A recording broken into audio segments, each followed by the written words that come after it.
Hey guys, welcome to the Super Report Show where we talk about things Marvel, DC, and Star Wars. And today I want to talk to you guys about the Black Panther ending.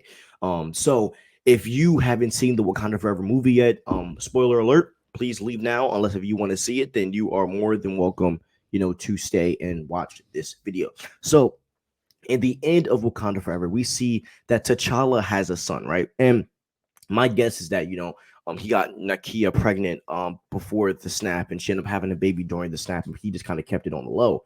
Um, and the thing that caught everyone is that T'Challa's son was raised in Haiti, and he hasn't been to Wakanda yet. But the more interesting fact is that they played us because in the beginning of the film, or like in the middle of the movie, when Queen Ramonda goes to Haiti to see Nakia, we end up seeing his son already, but we don't know obviously until the end of credit scene when he ends up meeting Shuri. So it's wild that we already get to see that like T'Challa that we like get to see T'Challa's son earlier, and they don't really say anything about it. So that's one thing that is super dope.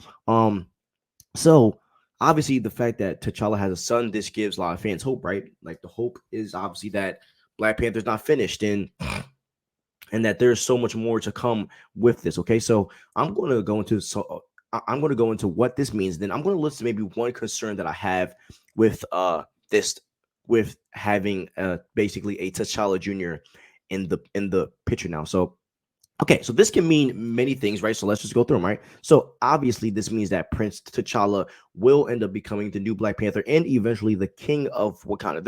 There's no question to that. This also means that we are going to have a new arc with T'Challa, and the good thing about this arc is that we don't have to have the absent father type of movie because he already prepped his son for his death, and this also even opens the door to have the idea of him seeing his father in the astral plane. This opens up that idea that he's going to be able to connect to his father spiritually, which can make the scenes very heartfelt and honest.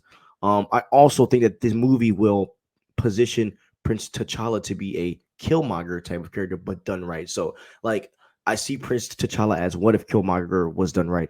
As and when I say that, I mean instead of Killmonger being hidden from Wakanda and seeking revenge and resentment for it, Prince T'Challa will be noble and a great king like his father because his father actually prepped him for his death, and he doesn't have like a set expectation that Wakanda's keeping him out because he's pretty much explained everything to him.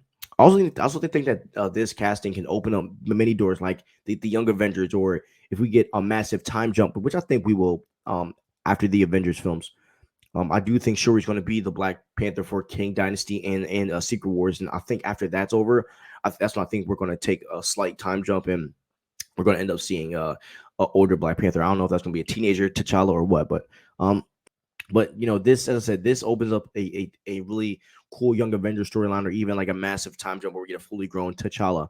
And with all that being said, right, this end credit scene is a message to the fans, right? And it says that T'Challa lives on, and that they will not abandon the Black Panther character, because that was a lot of people's fears, even mine to an extent.